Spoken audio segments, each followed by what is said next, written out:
Hey guys, how's it going? Michael Troy here. Today we're looking at Fantastic Four, Issue 7, the Facsimile Edition. Cannot wait to share it with you. Subscribe to my channel if you haven't already. Hit that like button and let's get right into it. Hey, I keep meaning to mention that a quick little hack for watching my channel.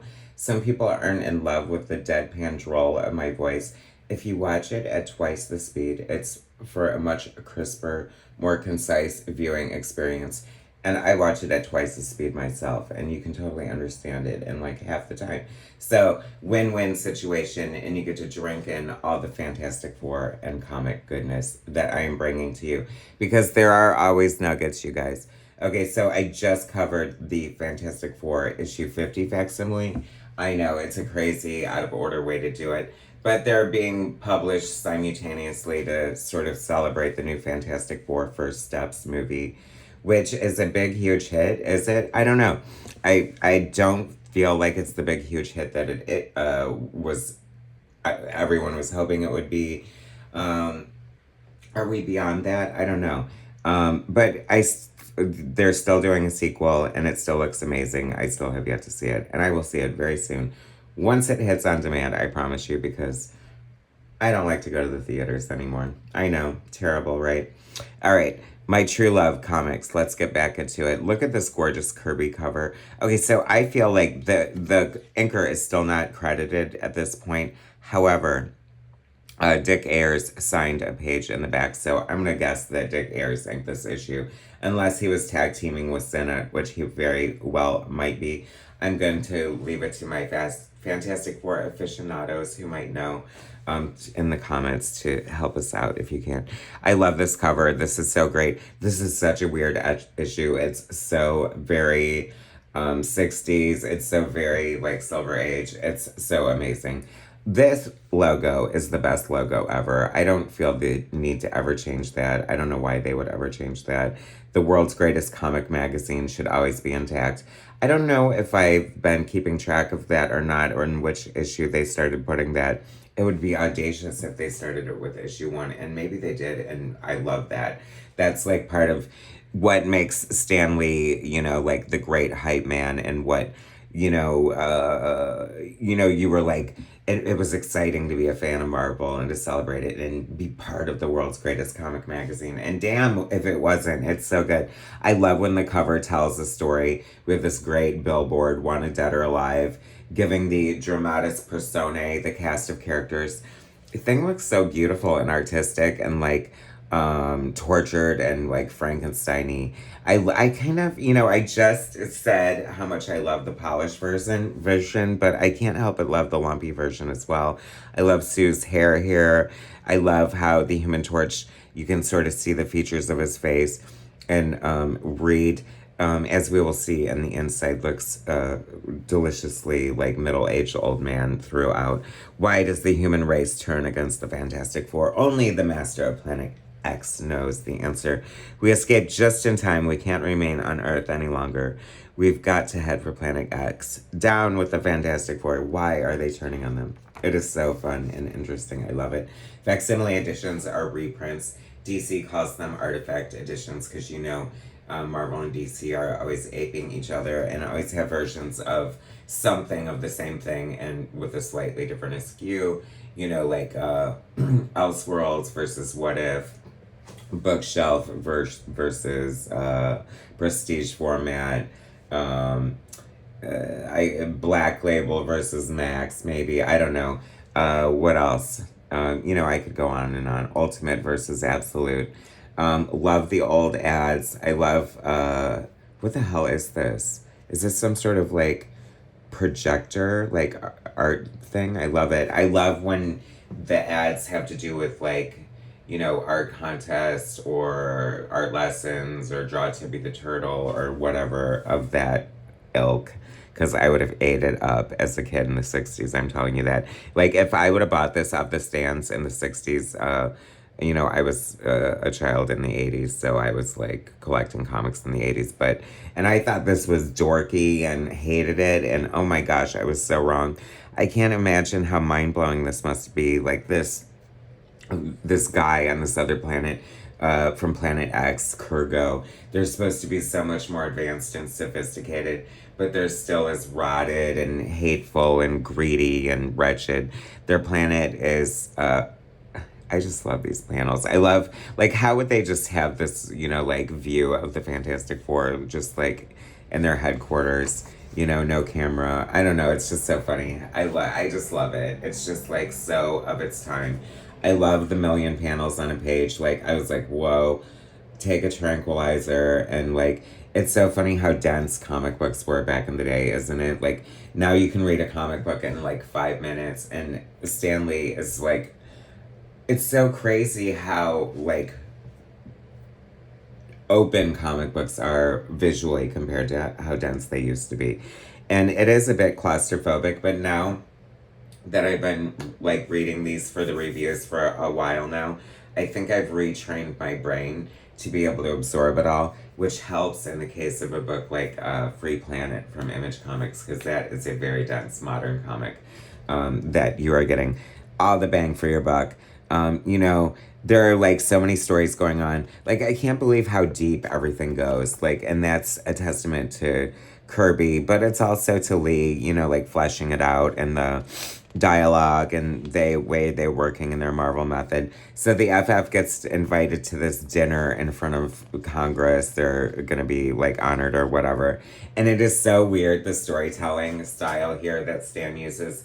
I don't think he did this all the time, but it feels like almost like a sitcom situation in a way, because Johnny's like, oh no, I can't go to some fancy dinner. I'll get up and say something stupid in the crowd. And they're all imagining it, like what they would do at this dinner that could go horribly wrong. And I just love the comic trope of sort of like the way the thought bubble sort of balloon panel border denotes that an imaginary or flashback or sequence that's not reality. And I just love that. I love how well established the Baxter building looks. Like I said, Dick Ayers did sign a page, and hopefully I will be able to catch it as during the flip through. And it does not quite look as slick and juicy as the Senate lines that I so adore. But Dick Ayers, I mean, oh my gosh, like what a revelation. I love the inking on this. I think it looks amazing. Look at how many panels. It's so crazy, isn't it? So anyway, they're going to go to this dinner. Oh, so I love also that they're always fighting. They're always fighting. They're always in a bad mood. They're kind of rotted. In the very beginning, if you have been following the reviews, they were almost criminal in a sense.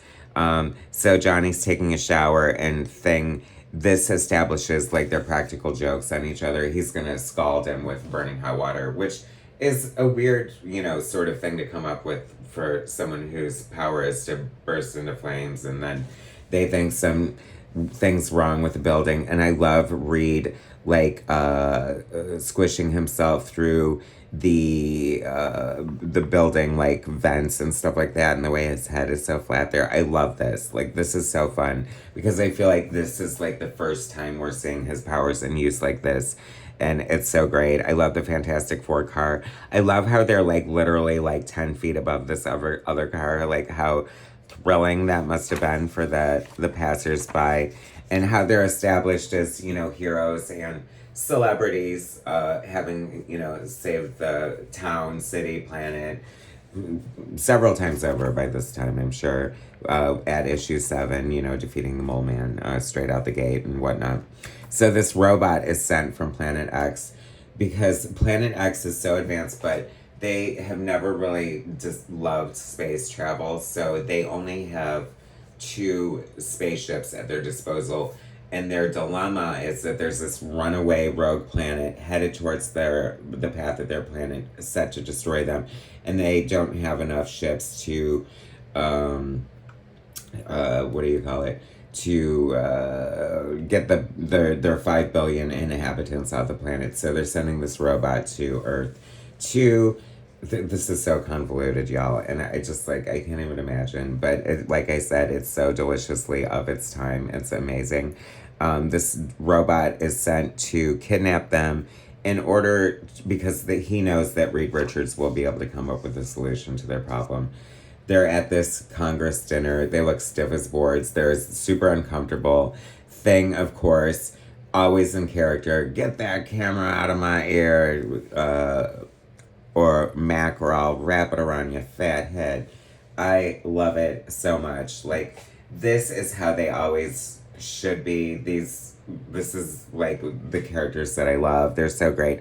Although I feel like I'm so beholden to the John Byrne Fantastic Four, and this is definitely not them. But he had such a reverence and just like maybe slightly more involved. You know what I mean? I think that they fought less, but there was still some of it. So I don't know. It was a great balance. But I do love this. Look how much Reed looks like an old like gym teacher. And his hair, what was happening with men's hair in the 60s? There's like a back shot coming up in that. It looks really wretched. And I can't help but think of like Norman Osborn's hair. So I don't know if the Brill cream was a Brillin or what was happening. But so anyway, this plan, I love this flying saucer. This is so much fun. Let's see. So they send out a ray that turns everyone mad and mean and bitchy, and like he's like, thanks honey, and she's like, don't honey me you creep, and smashes dinner over his head. Like everyone's turning, you know, it's like a Twilight Zone episode, sort of like that 60s paranoid like mob mentality or whatever. And the thing that I love about this, and I guess that's part of the plan, but I love how intricate this is, and your suspension of disbelief has to be beyond for any of this. The ray does not affect the Fantastic Four, so they're fleeing. The whole planet is basically turning on them. So much fun. Reed, how are you going to get out of here? Well, I'm going to just wow the pants of everybody and hang onto the chandelier and let the army men run into each other. Hilarious. I'm going to turn invisible and the army men will trip over each other. Flame on. I love a flame on is well established at this point. The escape in the Fantastic Car. Thing's solution. This is so funny. And this is just, I can't help but think of Jack Kirby just sitting at his desk, just drawing the shit out and just like having the time of his life. But really just, working and just trying to get from point A to point B. He has his thing's kind of slow and cumbersome, but he's being chased by these army men. So he lifts the wall and then places it back in place and hides behind it. And I just like hear Benny Hill music playing? Like, it's so ridiculous and slapstick in a way, but so freaking amazing at the same time. I love it. And then he comes up through the sidewalk in the bus, like he likes upending this chartered bus and like the driver hanging out the window. This person like right behind him with the arm in the same position, echoing him. This is just like artistic gold for days. I mean, I love it so much. I love that the things sometimes look like he has lips and just looks like just so ridiculous. Once again, my new favorite muscle man, Mike Marvel, to do a competition with Flex Mentallo and Charles Atlas et al. They're all the same, by the way. I just like him because his name's Mike Marvel, but and I never heard of him until I started doing these before. Boys, men, my secret new Dynaflex method, only $1.98. Everything's either $1.98 or $2.98, I think. Where are we? So this bright red flying saucer, they're like, shit, we have to take it back to the Baxter building and duke it out on top of the building. Here comes the robot. I just love like the team shots. They just look so amazing. Did we get that Dick Ayers signature? Maybe it was on chapter 2. No, not yet. Okay. So they're on top of the roof. And I love this too because this is so like Jetsons, or like if I were doing a TikTok video, I'd be like, did frickin' Fantastic Four predict, iPhone or whatever, because he's got, Reed's marveling at a portable self-contained TV receiver. Amazing. We all have one right now. I'm filming on it as we speak. And Sue's like, now's not the time to marvel at technology. We're being attacked by some big crazy robot. And, to her point, she's kind of right. But I just love the dynamics. I love the dynamics. And this is why everybody loves the Fantastic Four and what makes them legendary and why just people are just so crazy for them. It's all here. This is magic. Like, I said it before on my last review, and I'll say it now. You'll just never see this again. It's just freaking amazing. So anyway, they decide, he's like, okay, everyone on the planet hates you. I'm offering you refuge off of the planet. And then you got to come and figure out what our problem is. And Reed's like, okay, let's go. And of course, Sue and Johnny aren't going to question Reed, so they're going. But things like, I think that's a dumb idea, but I'm going to go anyway because I feel like you're going to need my help. And that's like, a great Ben Grimm thing moment right there. I love it so much. It's just moments like that just speaks volumes of who they are and their character and stuff. And I just, like I said, it's why we love the FF.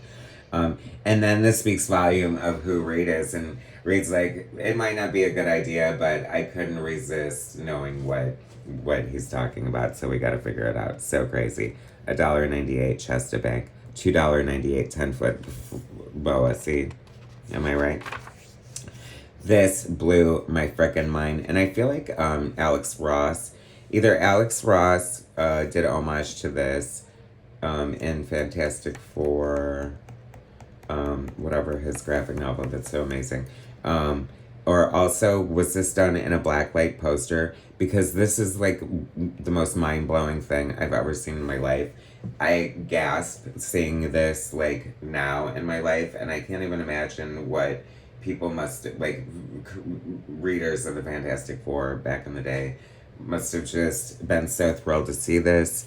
Eric Larson speaks of sometimes Kirby's perspective being a little off. And this is just, I mean, arguably 1 point perspective, but maybe more like 3 point. I don't know. Amazing. And, a bird's eye view. Gorgeous. Blew my mind. Like, I don't know. That has to be one of the best things he's ever done, ever. It's gorgeous. I just love it.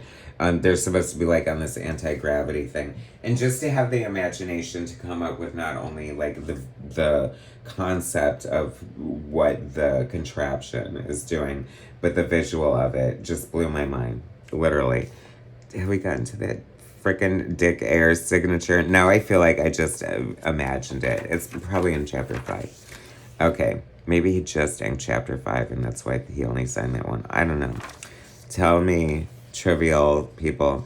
So anyway, where are we in the story? Isn't this just so good? So, Reed comes up with this idea. Oh, Johnny's like, hell no, I'm going to go supernova and attack you. Sue's like, oh no, he won't attack if he sees me. And I don't know, they're just like talking about his powers and it's just kind of fun. So Reed comes up with this idea to shrink no notable names in the letters column as far as I know. Although San Anzalde sounds interesting, right? Anyway. Here we are. Yes, and actually it does it look a little different. Dick Ayers. The thing that really stood, D. Ayers, or just Ayers. But I think it's Dick Ayers, right? So part 5, the end of Planet X, the last chapter. I love the chapter breaks and these old comics. The perspective on here is a little wonky. It does almost look, and perhaps that's the inking, I don't know.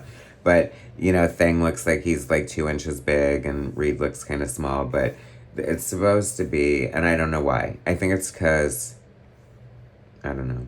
Anyway, it's still amazing. I love it. I love the splash pages. I noticed how thick the line around Sue's hair is here, and I thought that was kind of crazy, but I kind of like that choice, too. Kind of toe thin, almost Burn. When Burn inks themselves, sometimes they'll do a real fat black line like that. Really makes it pop off the page. Would love to see it in black and white. So he decides they take all this time, other resources. Meanwhile, the frickin' Doom planet's headed towards their planet, and he comes up with this idea. I forgot to mention. I think I found a no prize in here. So he's gonna come up with this ray to shrink down the population to the smaller size, and then they can all fit in the escape ship. And then once they get to their destination, they'll use the second ray as the antidote to enlarge themselves. So, once again, the thought bubbles. So, seeing how the plan will play out. And I just love that. Reed making himself into a bridge. So, the planet's falling apart. The people are escaping. They're shrunk down. And then they're. I love how it all wraps up in 9 freaking panels on the last page. It's so dense. It's like, hurry up and finish. I feel like that was like such a freaking sign of the times, too. So they all escape to the other planet. And the last guy who's carrying the antidote to make them larger says, fuck them. Oh, and the only reason I said that is because I found the word flick in here, and I almost said I thought it was the F word, and the word flick was banned from comics for a long time because of that. If the L and the I are too close together, it looks like the F word, and it totally does. So he's like, F them. They're gonna be small, and I'll enlarge myself. I'll give myself the antidote so I can rule over them. And so he's like too slow, and they take off without him. And he's stuck slow on the doomed planet, and obviously he's gonna perish. And then Reed says, she's like, are you sure the enlarging gas will work when they reach their new planet, Reed? After all, you never had time to test it.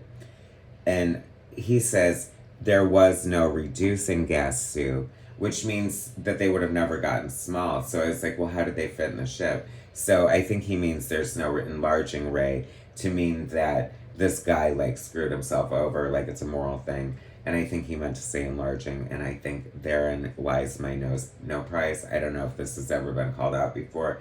I don't know if anybody knows. I don't know if I'm crazy and just got that wrong. But either way, it's fun. And oh my god, live seahorses. How crazy is that? So, and the Fantastic Four go back to Earth, leaving the most incredible adventure of all time, never to know of the ironic end of Kurgo, the one who died for an empty dream.